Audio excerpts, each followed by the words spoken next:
Well, hop on in. Let's go down the road together. A lot of things have happened since the last time we talked. Pennsylvania, let's go to that. Well, actually, let's walk around the map of the United States before we get to Pennsylvania, where some of the big news is.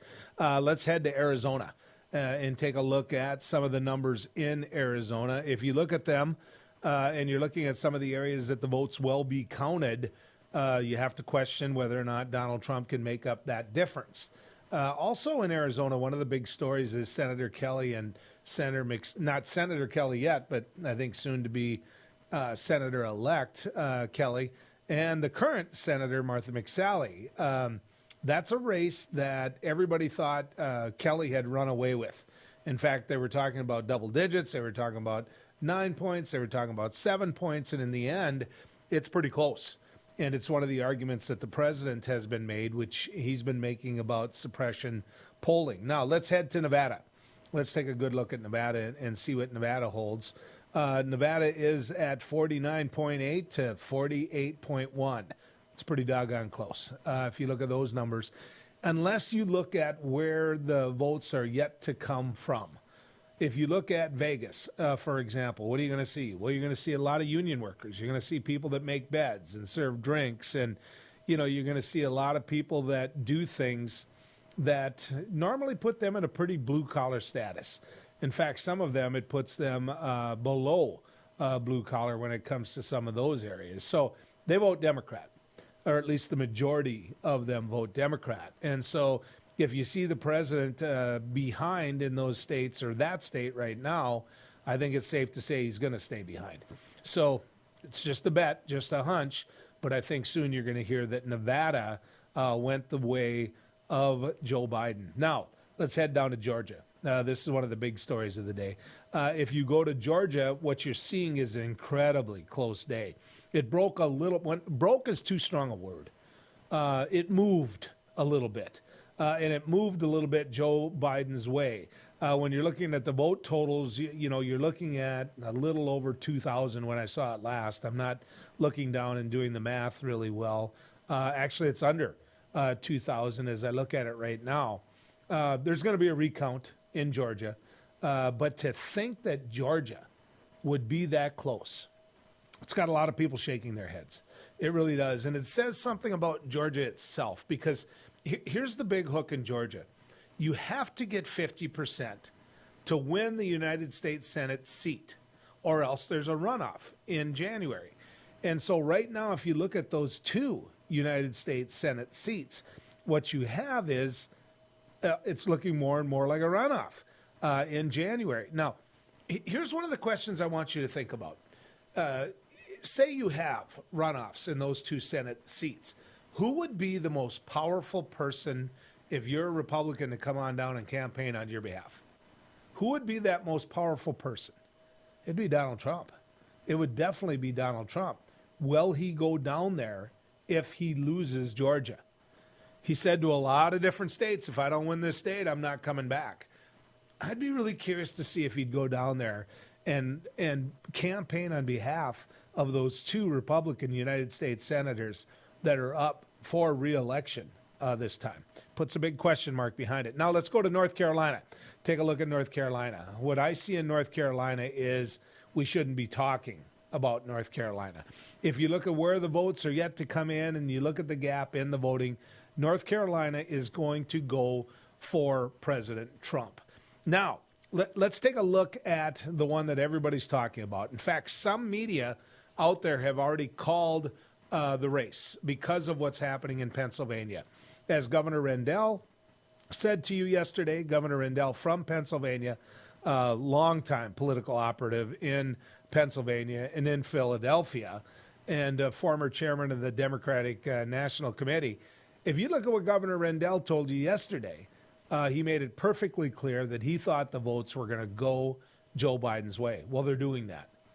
They're doing that. They're coming in Philadelphia overwhelmingly for Joe Biden. And now the gap is there, and the gap keeps widening.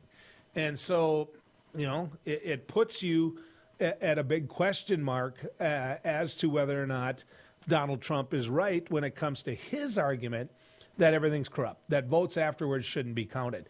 Let's talk about that for just a second. There was two approaches to voting. Donald Trump, and it both relates to COVID. It both relates to COVID. Joe Biden, obviously, far more serious about COVID. Far more serious about COVID. You don't see him without a mask. When he gets all alone behind the microphone's the only time I see him take a mask off. And when he's socially distanced far enough from people, you might see it. But Joe Biden wears a mask.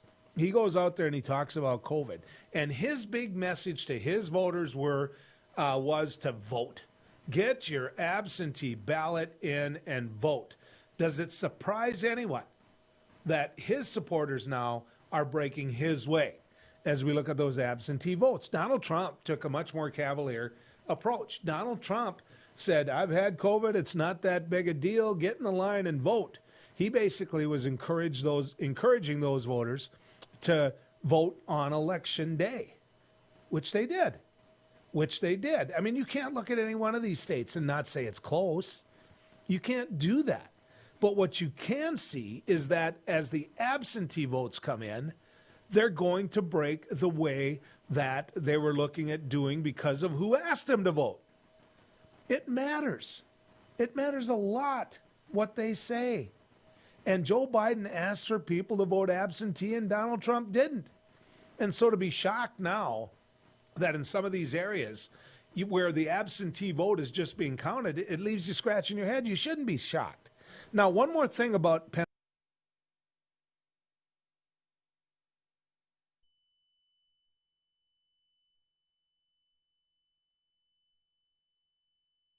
would not be counted until after the election. The Republicans decided that.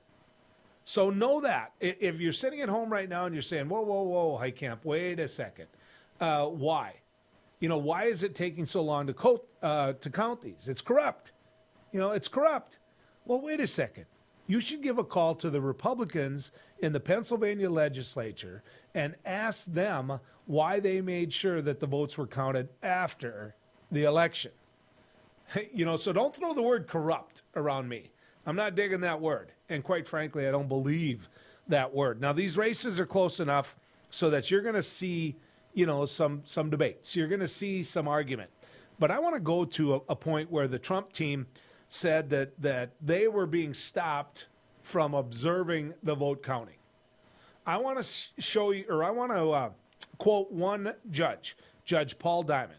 He was an appointee, by the way, of George W. Bush. So as I say this, know that this isn't a Democratic judge.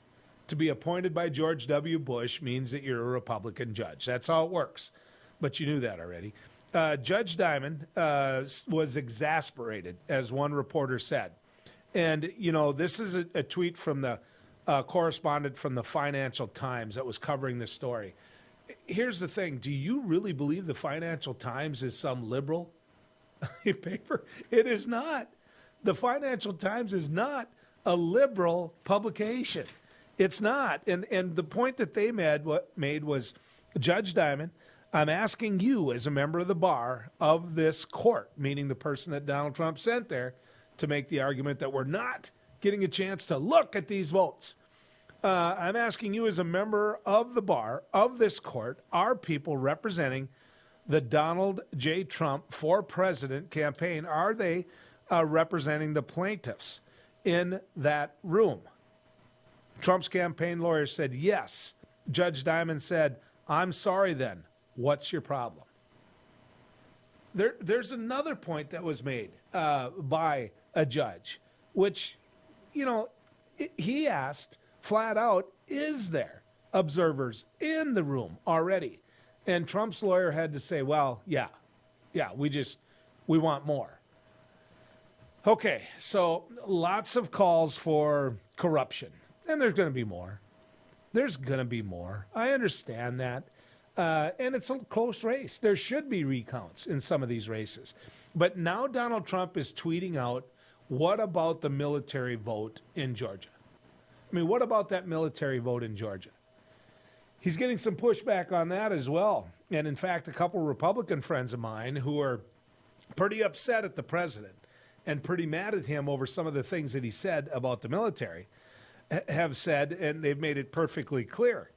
They're asking the question of maybe you need to rethink what you said about the military. Maybe you need to rethink the fact that they are losers for having joined the military. In fact, he said they're suckers and losers for joining the military. I don't get it. I never got it then. So 2 fatal mistakes, I think, for the Trump administration. 1, don't go around bashing the military.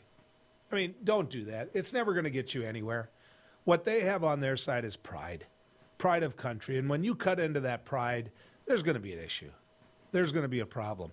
Number 2, in any close election, encourage people to vote any way they can. Any way they can. Make sure that you're out there doing what you can to get every absentee vote you can. I mean, that's the key, right? Every vote counts. We're finding that in Pennsylvania. We're seeing that in the Philadelphia area. And here's a little secret, which I'm sure you know by now, but I'm not sure Donald Trump knew when he was out campaigning.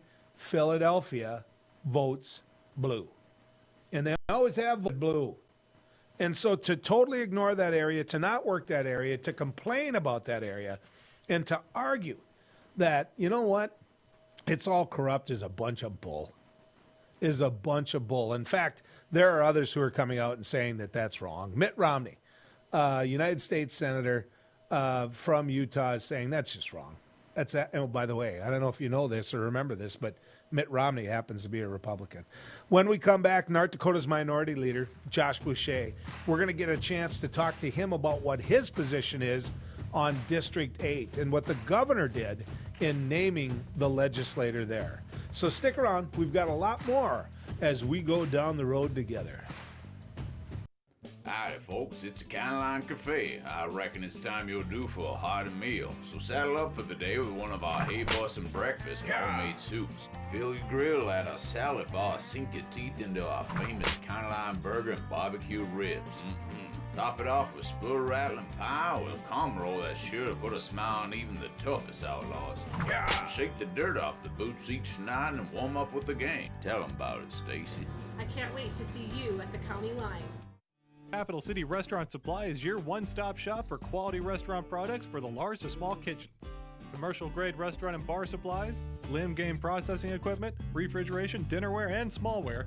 We sell everything including the kitchen sink from trusted manufacturers for the chef and all of us. Open to the public since 1971, we are veteran-owned and North Dakota proud.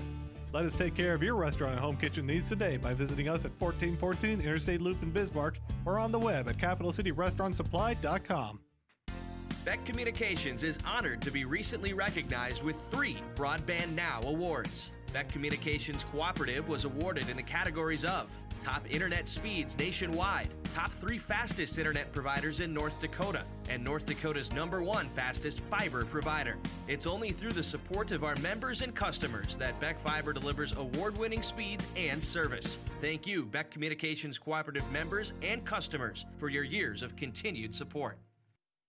Introducing Accord Comfort Sleep Systems, a better way to sleep. We offer you 5 different models to give you the perfect choice of support and body comfort. Every model begins with our exclusive Accord Comfort Reflex Layer. This ensures proper spinal alignment and a deep down body relief.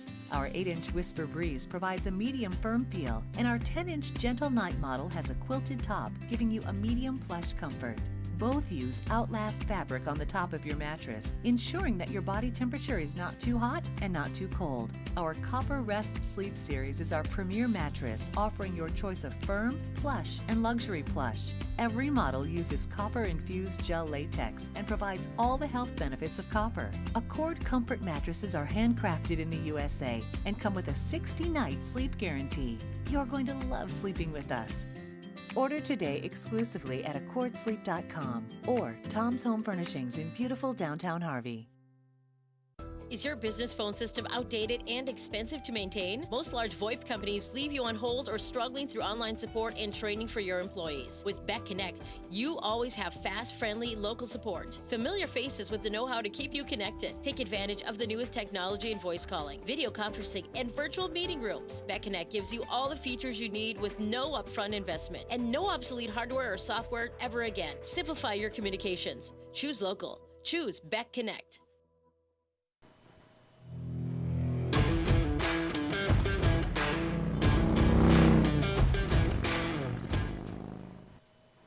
You know, it's not even a bumpy road, is it, as we go down the road together? Just want to throw a couple things at you. Number one, grab your checkbook right now as we speak. Not many of you use a checkbook anymore. You got a credit card. I don't know what the limit on your credit card is, but is it $1 million? I mean, is it? How about your checkbook? If you wrote $1 million check, would it bounce? I know mine would. Governor Doug Burgum took out his checkbook and wrote $1 million check, actually a little bit more. A little bit more than that, he wrote into a PAC checking account, into a PAC that he could control. Now, what did he do with it? Well, he did a lot of things. He sprinkled the money around, sent a little bit to here, sent a little bit to there, not the least of which were statewide candidates. It's a way of buying love. I mean, that's what it is. It's a way of buying loyalty, of making yourself look the way you want to look. But the main focus he had, the absolute main focus that the governor had, was getting rid of a legislator, Jeff Delzer. Now, Jeff Delzer is chairman of the House Appropriations Committee, and they don't like each other. I mean, they don't like each other. And they don't like each other because Jeff Delzer is one of those guys that never would have brought out his checkbook. I don't know that he ever has. He's one of those guys that, you know what, you go out for supper with, and he gets those alligator arms. You just can't quite reach the check to pay when it's his turn. Doug Burgum don't like him. And one of the biggest reasons he doesn't like him is because Jeff Delzer said no to the governor just having a blank check when it came to the Teddy Roosevelt Library. Now, one of the individuals that serves in that same chamber with Jeff Delzer is Josh Boucher. Now, Josh is the minority leader in the North Dakota House. Josh, good to have you on Down the Road. Joel, thanks for having me on. It's certainly launching off to be an interesting session already. How many legislative races have you ever seen where $400,000 or $500,000 were spent on that legislative seat? It's unbelievable. I mean, people are surprised when they have to spend $25,000, $30,000 on a seat, much less $400,000, $500,000. Well, in Delzer's case, he went hunting. The governor went hunting, and he doesn't like him. I mentioned the Teddy Roosevelt Library. Is there anything else that the reason those two have such disdain for each other that comes into your mind? Well, there's certainly the approach to the budget in general. If you recall, a couple sessions ago, the legislature has stopped taking the governor's recommendation of the budget, and we use our previous year budget. And so the governor doesn't like that because that takes away his ability to propose ideas because the legislature starts with its own. And so I think that was a big point. And then, there's going to need to be a big conversation around bonding. The governor and the Senate, including the Senate Republicans, support bonding for infrastructure. The House Republicans have not. And that's been a conversation our caucus has been pushing over the last 6 months for sure. So you're at a point where many of the initiatives that you've had on your side of the aisle, Jeff Delzer has instantly said no to. And then you put yourself in a position, I don't say you do, the governor's put you in this position, where now the governor wants him gone, and he appoints his successor because the man that he ran against him died. He died of COVID. And so here we sit with that open seat that a dead man won, and I'm not trying to make light of that. I'm just telling you the truth. And the governor is saying that he, as head of the executive branch, has the legal authority and legal right to appoint the successor of the man that died. Do you believe he does? Absolutely not. The one thing that Governor Burgum has been consistent on, especially over the last year, has been the encroachment of the executive branch onto the legislative. Our caucus has pushed hard throughout this pandemic that the legislature needed to be in control of this $1.25 billion. And now this is another shot in the arm of the governor trying to control the purse strings even more by making sure that Jeff Delzer is not the chair of the House Appropriations Committee. But this is the one thing that'll unify the legislature, is the fact that the governor has said that he is going to pick his person when the legislature says that the people vote. The people decided. Unfortunately, Dave Andal is no longer with us. And in the view of our caucus, that means the next person on the ballot should be serving in that position. So what does happen? If the governor doesn't appoint that seat, what is the proper legal way to deal with it? Well, our argument is that there were two other people on the ballot. And, you know, because the GOP did not want to go to bat and see about getting Mr. Andal removed from the ballot or having him replaced once ballots were already printed, you know, that meant that there were two other people on the ballot, and they just happened to be Democrats. And so, in our viewpoint, is that an unqualified elector was elected. Therefore, the next person on the ballot with the next amount of votes should be serving in that position.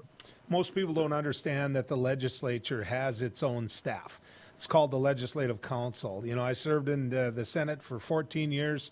Everybody relies on them. They rely on them for legal advice, for accounting advice. When you're drafting bills, they're the ones that draft it the right way, because none of us are built to be able to meet the criteria of the Century Code. That being said, you're lining up for a legal fight. You're lining up for a fight against the governor's office, against the majority. How does this work? Do you get the Legislative Council to defend you because you're sitting there in a position where there's going to be some lawyer costs to this? Yeah. Well, there's certainly, you know, two different veins of arguments here. You know, and as far as the Democratic caucus, we agree with the governor that Mr. Andal was not a qualified elector. And so on that, you know, there'll certainly be litigation there.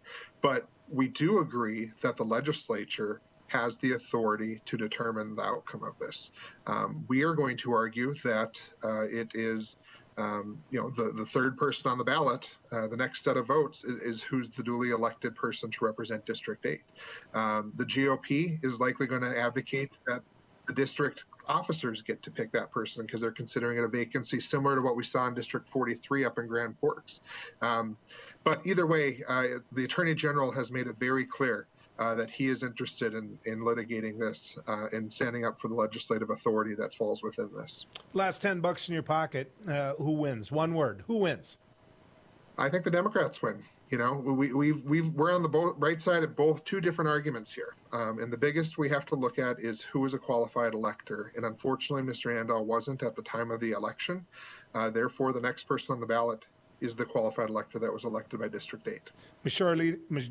Minority leader, maybe with that one you can get to majority, maybe not, but you'll get there someday. Minority Leader Boucher, thanks for coming on. I appreciate it. Thanks. Appreciate it, Joel. Have a great weekend. You bet. When we come back, recounts. How does this work? What happens? Well, Dwayne Lillehog is with us, and he's going to join us from the Merring Williams Law Firm right after this. I just went in for a regular mammogram, and I found out that I had a little tumor. Through the exam and the biopsy, it was determined that I had cancer. I got a call from one of my doctors that I was diagnosed with breast cancer.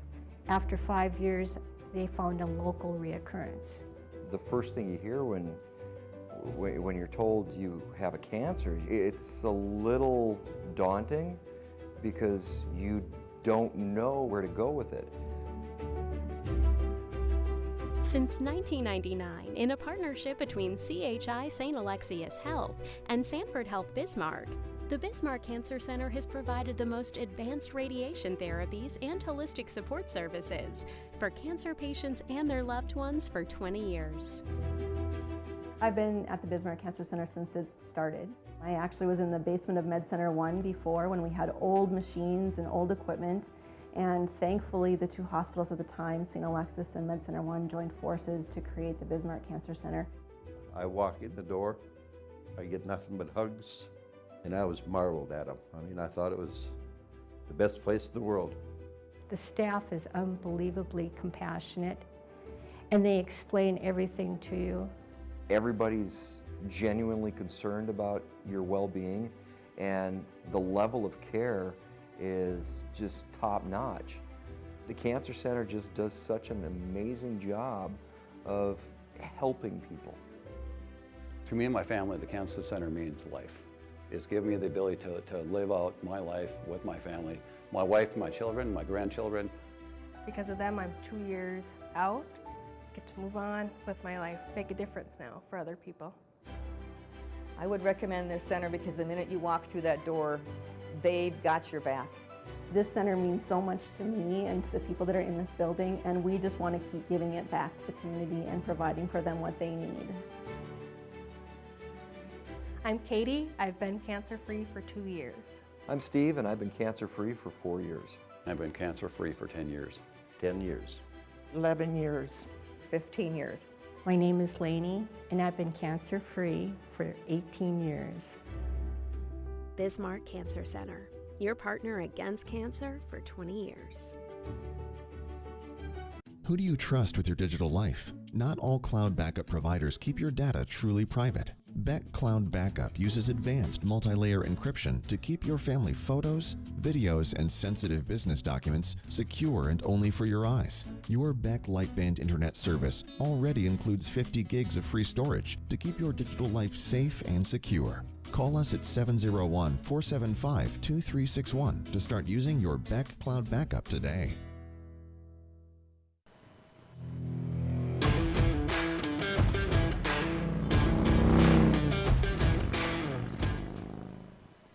Plenty of gas left in the tank, so it's still good to go down the road with you. There's all kinds of talks about recounts. If you look at some of these elections, there's automatic recounts that are going to kick in Georgia, for example, and there's talk about Wisconsin and other places where it's going to be requested, or, you know, basically people are going to file for that recount. I wanted to speak to someone who understands recounts, who's an attorney who's been in that room where all that love is, as you're looking at ballots and you're looking at judges and you're looking at the opposition as you make your case that, you know what, that's a good vote, needs to go in my pile. Dwayne Lillehog is just that. He's an attorney with Mering Williams Law Firm, one of the top law firms in the state, quite frankly, and I'm not just sucking up to him. The truth of the matter is that's one of those law firms people look to for leadership in so many areas. Dwayne, good to have you coming down the road with us. Good to be here, Joel. Thank you. So you've worked on recounts. When you first think of a recount, what do you think of? Well, I think most people think of the idea that a recount is they're just going to recount all of the ballots that were counted once before, and mostly to check to see if the numbers are right. So is that true? I mean, do you count every ballot? You do count every ballot.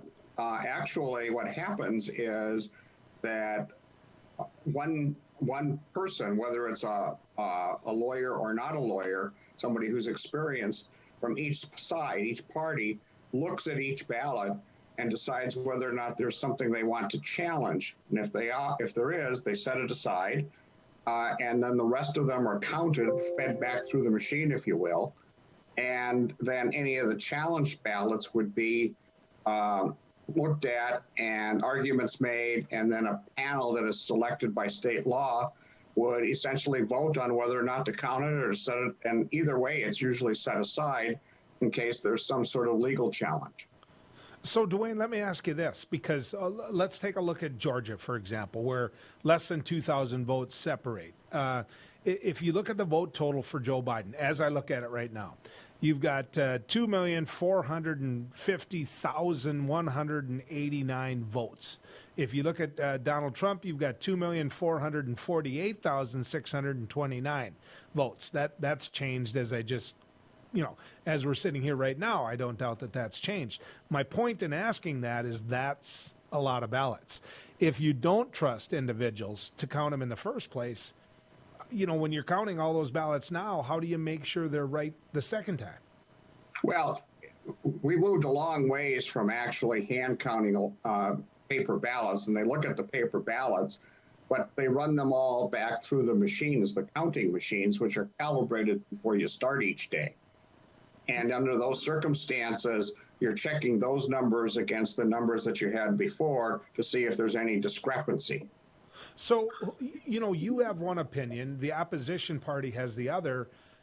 Who referees while you're counting? I mean, who decides, okay, yep, that one goes in the heap over here, that one stays here? I mean, we went through this in Florida once. I know that, with the hanging chads and everything else that went with it. I mean, is there a judge in the room that's supposed to be impartial that says, all right, Dwayne, you're right on this one? Typically, a state law provides for a panel. For example, in North Dakota, the panel typically is like the elections official in charge, like the county auditor or whatever title they go by these days. It's the county commission chair and the state's attorney, and those three people are the quote-unquote judges during the recount. If there's a further legal challenge that can happen, there might be one or more, a panel of judges that decide later whether or not they were right. So what's a big number to overcome? I mean, in Wisconsin, for example, Governor Scott Walker went through a recount and he got beat. And he was one of the first ones to come out and say, look, Mr. President, you're down. And, Scott Walker's a Republican, by the way. And he said to the president, 20,000 votes is a lot to overcome. Other Republican officials in Wisconsin have said that same thing. What I'm building up to here, Dwayne, is that too big of a total? Is that a big total to overcome and switch around? Yes, especially these days with electronic counting machines. In a high voter turnout state like Georgia or Wisconsin, if you were within 1,500, maybe 2,000, there might be some shifting, but it's pretty unlikely that if you get the multiple thousands that you're going to have much of any change that makes a difference. I saw on network TV recently where one of the reporters took a Sharpie and they circled in that vote for, a hypothetical person. And 2 seconds later, they rubbed their finger across the Sharpie and they got absolutely nothing on it. Then I saw them do the same thing with a ballpoint pen, something similar to what I have in my hand right now. Then a couple seconds later, they put their finger and they rubbed it on it and the ink went with them, leaving a slide mark. And then they flipped it over and that ballpoint pen left a smudge on the back, or the Sharpie left a smudge on the back where the ballpoint pen didn't. How big of a factor is that? When I saw that, it was like, really? I mean, how much does something like that weigh in? Most of the machines are calibrated to kick out stuff if they can't count it accurately. And then you look at those, and typically that's where this panel comes in with the arguments about whether or not you can determine the voter's intent. If you can determine the voter's intent, then that ballot is counted for that particular candidate. If you can't determine the voter's intent, it's possible that ballot could be thrown out and set aside. And it's also possible that ballot could then be part of what's litigated later. See, to me, when you start using words like intent, you're putting yourself in a position where there's bound to be an argument one way or another. I mean, is that what you've experienced before? Because if what I think is the intent on my side, that's a good ballot. Others are going to say, hey, you can't read that individual's mind. Yes, that's exactly right. And it happens like with the North Dakota ballots where you fill in the little oval. Some people don't completely fill them in very well, and they lapse over into another oval, or some people put a big X, and sometimes it hits more than one oval. You're trying to determine if you can figure out for which one the voter intended, and that's really part of that. It's more of a subjective process, I agree. So say you're on a committee, you're working on behalf of a candidate or whatever, you're involved with a recount, and somebody does X, but it is not slipping into another oval. They X'd rather than completely encircled. Wouldn't that be voter intent? Yes, that would likely be counted. Okay, I get it. I understand. This is why you went to law school, right? I mean, I don't know how you get the skill to put all this together. When you look at Georgia, where it's looking more and more like there's going to be maybe a little bit more than 2,000 votes that separate a $4+ million voting process, how hard is that to flip? You could easily, I would think, find 2,000 mistakes. Well, I think that within that range you could. It's probably not as challenging as it was in Florida in 2000 with the hanging chads because of the electronic voting count machines are more accurate, and the fact that there's not punches anymore, there's the shading of an oval. So the president doesn't like the fact that he lost Pennsylvania. I wouldn't like it either, but he's pouting. He's stomping. He's mad. He's saying that those votes were all illegal. They were afterwards, and they shouldn't be counted. How do we make sure as American people that those votes were in on time? That's really what the process is doing right now, because you have both parties present during that process, watching and observing and being able to raise complaints to the elections officials. And that's what the whole process and time is about, is to make sure that it's done correctly. So, Dwayne, I have another question in that regard. This is a federal election, but it's administered differently state to state. In Pennsylvania's case, the president and a whole lot of others are mad because these votes are being counted and they're being put in now. But the argument I would make is, and it's true, that the Pennsylvania legislature is the one that determined those votes wouldn't be counted until after. Meaning that it's different than my process in North Dakota where I live. And so what I'm really getting at here is, if it's a federal election, why do we have 50 different rules? And it's basically been the tradition since the founding of the United States that the feds set up a system where the legislatures are given the authority to establish an election procedures, and that's how it developed. See, to me, what happened in Florida in the Gore-Bush race is a perfect example of a Secretary of State in Katherine Harris that it was pretty well proven she didn't know what she was doing, yet had that big of a voice in regards to who was going to be the president. And so if you just leave it up to the state, you know, it's got me scratching my head. Now, I understand if it's for attorney general or governor or something like that, but isn't there some uniform process we can do on a federal level when it comes to president of the United States? There could certainly be if the Congress decided they wanted to pass a law to that effect. Okay. I get it. It's just, it just leaves me shaking my head. You know, to me, serving on a committee or being a representative of those individuals, in the minute I have left, Dwayne, I have to ask you this. What's it like? How much pressure is on you? Well, you feel a lot of pressure because you're sitting there up front and there are people behind you watching you, whether they're from the campaigns, the press, whomever. And so you feel a little bit of pressure. On the other hand, you feel kind of isolated and insulated, and it's like a little bubble, and you're kind of interacting with the same people for hours, and it just kind of becomes commonplace. I've known you for years. I know you're good at what you do. I don't know that I'd want to be in that room. That's why I was pre-law for 1 week, Dwayne. So you don't have to be a lawyer to be in the room, but it helps. That's true, though. That is. I get that. Dwayne Lillog, thank you. Thanks for going down the road with us. You bet. When Take we care. come back, it's opening day of deer hunting. That's right. You know, that's a religious holiday in North Dakota. Well, maybe that's too strong. I will say this. When you're letting the kids out of school because you know what? They'd skip anyway. Well, then it's important. We're going to get a chance to visit with Jeb Williams. Jeb is the Chief of Wildlife Division with North Dakota Game and Fish.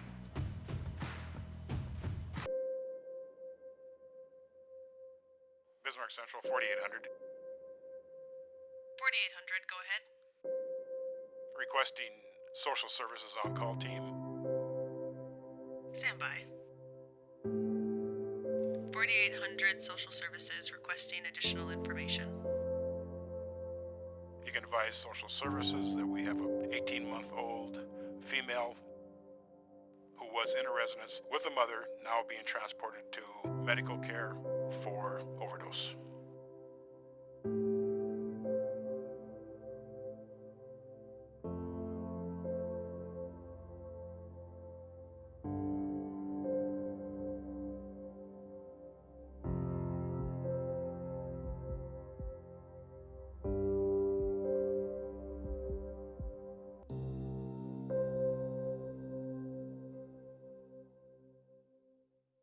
Trusting your digital life to faceless tech giants can be risky. Will they keep your family and business information truly safe from prying eyes?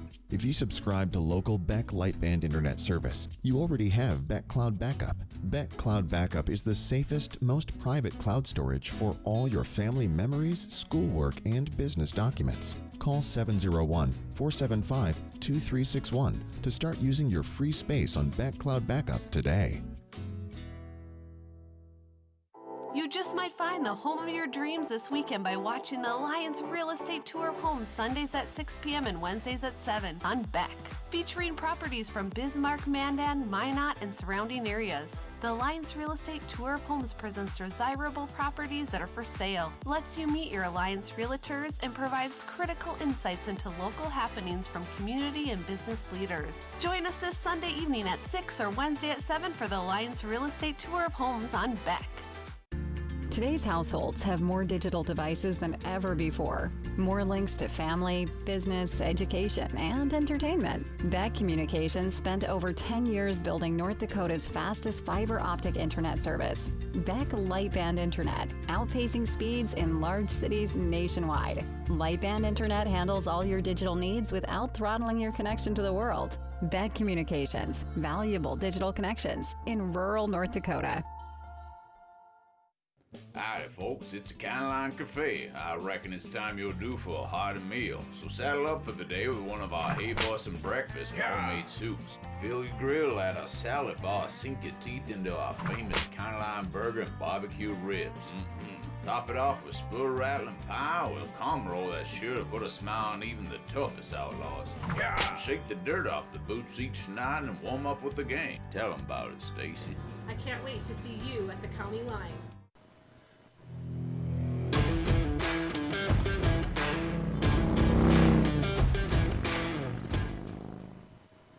Let's keep going down the road. He's head of the wildlife division for North Dakota Game and Fish. But first and foremost, he's from Beach. I got to ask you this. It's a long way from Beach to Cavalier. Jeb Williams is our guest. Jeb, you going to win that football game this weekend? Well, I sure hope so. It's kind of a neat thing for the community of Beach. And as you well know, Joel, I mean, how long that stays with people. I'm obviously, quite a few years removed from Beach High School, but it's a pretty special thing for, when you make the Class B boys or girls basketball tournament, or the first time ever for Beach being in the state semifinals for football, and they're rewarded with having to go about as far away from Beach as you can get without going into a different state or a different country. So long bus ride for the Buccaneers today, and I just wanted to wish them the best of luck. They're heading up to some pretty tough football country, as you well know. So they're gonna have their hands full, I'm sure. But I know they're awfully excited about the opportunity. Well, there's a lot of people going to be cheering for Beach now. Certainly know I hope so. They're in the game. Jeb, when you take a look at a day like this, you worked for the wildlife division. You worked for Game and Fish for a long time. Another deer opener. I mean, there's kids last night that were laying in bed. I know some. The Prochnow boys were laying in bed last night, and all they could think about was this. All they could think about was the deer opener. When you think about the deer opener, what do you think of?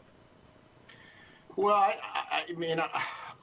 I think about the opportunity to get out in the field, to connect with some friends and family that you haven't connected with for a while. And honestly, Joel, that's one of the different things about this year's deer season, right? I mean, we're obviously 6 months into a pandemic and really strange times. And, obviously the act of deer hunting itself, any type of hunting and fishing really for that matter, is about as good a social distancing as you can get. But we also know that deer hunting brings together a lot of people from different areas. And I think I would probably be remiss if I didn't take that opportunity to just make sure people, have those extra reminders about the current situation that we're in. From a Game and Fish Department perspective, I guess I don't think it's probably my responsibility to tell people how to behave, but when we're talking about an event like deer season and what it does as far as bringing people together, I also think that it is, probably somewhat of our responsibility to put out those extra reminders about what they are doing after the hunt and those types of things. So, because again, I guess answering the original question, that's what it kind of means to me. It means going back home and, seeing old family and old friends. And I think that's what it means to a lot of people. Jeb, you said something really smart there. I mean, you were spot on. It's not your job to police whether or not people are wearing masks or whether or not they should be wearing a mask at this point or that point. We've all done a pretty good job of encouraging people to wear a mask, but it's deer hunting. You're going to be outside. You're going to be doing the things you do. You guys must have kept a record of what the weather was like on opening deer, and the difference between all of those opening days. This is a time of year when there's got to be a huge variance between them. There are, and I think we just have to look back 1 year ago, Joel. The opening weekend of deer season a year ago was not nice, very cold in certain parts of the state, 6 to 8 inches. But then you fast forward, 7 or 10 days last year, you come back and, most of the snow is gone. Although it did just added to the really wet and muddy conditions that were already in place due to the record fall we had with moisture. But it's pretty normal to see those really wild swings during deer season in North Dakota. And really this weekend, we're going to see some of that. Not quite as bad as what they were forecasting earlier, but it was literally going from 70 degrees today to maybe 30 degrees on Sunday. Now, like I said, it looked like they've backed off that some to where the further west you go, looks like it's maybe staying in Montana a little bit more. But the northwest part of North Dakota is looking like they're maybe going to get clipped. But good chunk of North Dakota is going to stay pretty mild all weekend long. I know the permits that you issued have gone up, and you've steadily rose them since you had to bounce it down. And I know you weren't very popular when you had to bounce it down. But the truth of the matter is you're slowly growing that total permits, that license that you give out, that is going up. So are they going to find them? Are they going to find the deer out there? How do you gauge a rate of success? I know that you survey it pretty hard. Yeah, over the years, Joel, one of the ways, our barometer has been, a deer hunter success rate of around 70%. That's been our barometer for a number of years, that if we fall below that 70%, we tend to know that there's maybe something going on, whether that's lack of deer, whether that's lots of row crops standing, those types of things. If we get over that 70%, tells you that there's pretty good deer on the landscape. And so that's one of the ways we look at that. Now, I think this year, last year we had 64% success rate in some pretty tough conditions. Access wasn't great due to all the wet conditions, all those things that put a lot of section line roads, or even county roads for that matter, not in very good shape and tough travel condition for people to get to their deer hunting spots. And then we probably had 90% plus row crops on the landscape during deer gun season last year. This year, we're probably about opposite of that. It's not very often in North Dakota we talk about the opening weekend of pheasant season where we see a good chunk of row crops being down, but this year we did. And so the landscape is going to be more wide open this year. Access to hunting spots is a lot better, a lot different. I just think it shifts the advantage a little bit this year to more of the deer hunter versus last year. Deer definitely had some advantage last year with the conditions that we saw on the landscape. Jeb, I don't think the average person that doesn't hunt deer, when they look at your ability to manage the game, understands the zones and how you can change the permits given out in a zone. Can you walk people through that? Sure. Yeah. I think that's one of the advantage of our system in North Dakota. And I'll admit, Joel, sometimes maybe we get a little bureaucratic as far as how tightly we manage that. But, we have 38 different management units in North. Well, those 38 units, like in my unit that I get my license from, which is 2H, probably has a little more deer in it. But when you look at the rate of success, they gauge that. They know it. I've gotten a survey every year that I've deer hunted. Every year that I've deer hunted, they want to know whether or not I filled out my tag. And so it's a great tool for them to say, you know what, if there's an 80, 90%, an 80 or 90% success rate for that deer hunter in a given zone, the chance of them issuing more permits the next year is pretty strong. Jeb would also want me to tell you this. Respect the land. Respect the land owner. Keep that relationship going. You know what? Stop by. Make sure, and he said today on my radio show, don't turn your hunt into my problem. That's what one landowner said to him. I'm going to repeat that. Don't turn your hunt into my problem. Go ahead and hunt the land, but don't get stuck. Now I got to pull you out. Don't sit there and shoot somewhere where I'm sitting there wondering if my house is getting shot at. I mean, there are certain things that you can do for that landowner that make it easier for all of us to access land all over the place that we hunt. We're going to continue to go down the road. I want to thank Jeb and all the great things he does for North Dakota. He once won a spelling bee in an ancient language that he did not speak. He is the only man to ever earn extra credit on an IQ exam. His academic degrees are considered legitimate spending currency in 22 nations, 2 principalities, and at Chick-fil-A restaurants in the United States and Western Canada. I do not always engage with education programming, but when I do, it is the Dr. Duke Show. Stay educated with the Dr. Duke Show, weekdays at 4 p.m. on Beck News. Introducing Accord Comfort Sleep Systems, a better way to sleep. We offer you 5 different models to give you the perfect choice of support and body comfort.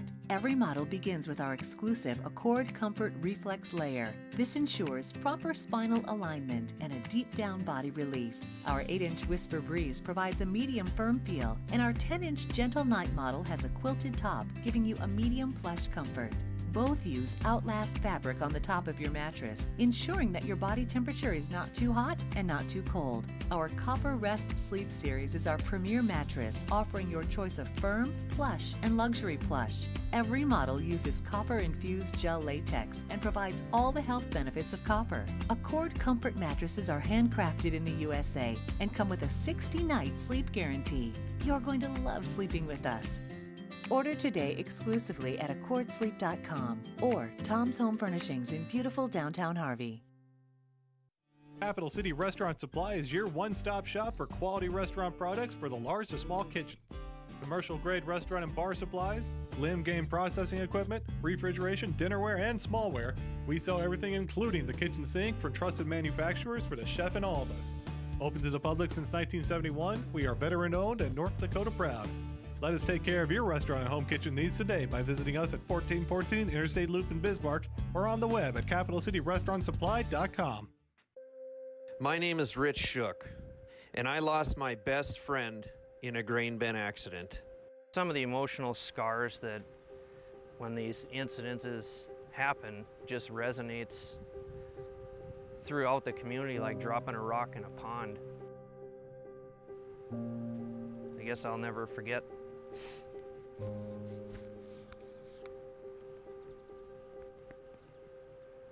At least the last moments we shared. That's why I think this is so important to get out there to people, is people think that it can't happen to you, and it can. The time it would take you to just kiss a loved one and your life is over. I believe it's unacceptable. This message provided by North Dakota Farmers Union.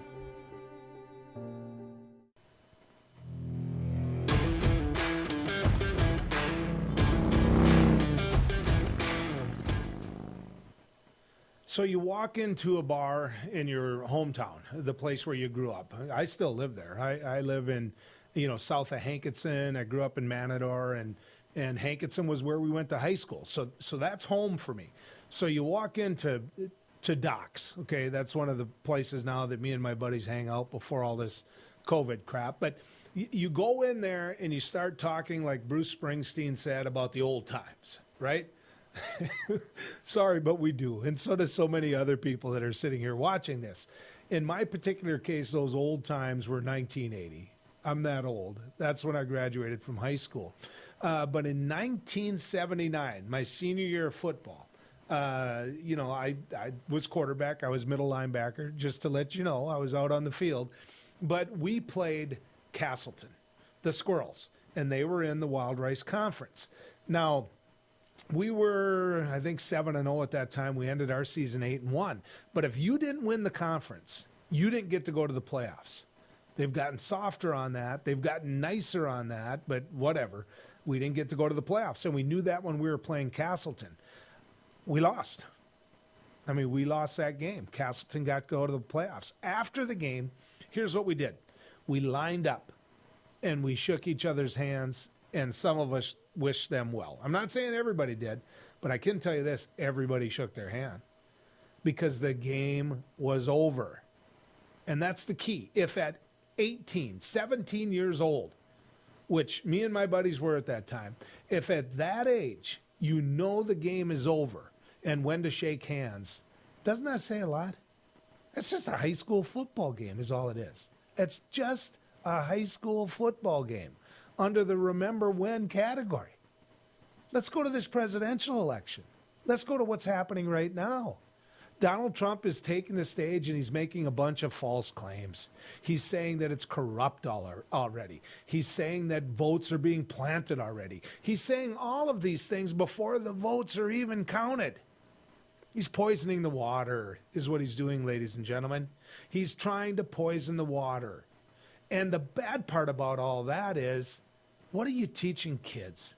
What are you teaching that next generation that should be lined up, should be shaking hands? You go back in history, check any way you want, and look at the concession speeches that people made. George H.W. Bush made a great one. He made an absolutely great one when Bill Clinton beat him and he didn't get a second turn. You know what? Governor Duke did the same thing. He did the absolute same thing when he got beat. And so did John Kerry. You know, here's the thing, ladies and gentlemen. You can go along for John McCain. A great American gave a great concession speech. Donald Trump won't. He won't do it. And that is the mark of the man. It really is. That is the mark of the individual, and it's a way of bringing our country together. It's a way of making sure that everybody knows that that part is done. Now, I'm not saying that Donald Trump shouldn't have the opportunity for a recount in certain areas. What I'm saying is, if you lose all these different states and your electoral vote now is higher, quite frankly, than what Donald Trump won with when he claimed it was a landslide. Remember that? He said his victory over Hillary Clinton was a landslide. Joe Biden's going to end up with a higher electoral count. Is it time to shake hands? Is it time to come out and say, you know what, Joe, you won. You won. And you know what? For the sake and the good of America, what we need is him to do that. So there's no rioting in the streets. And so nobody is calling for each other's head. God, let's hope. It's always good going down the road with you. We'll do it some more on Monday. Until then, good riding with you.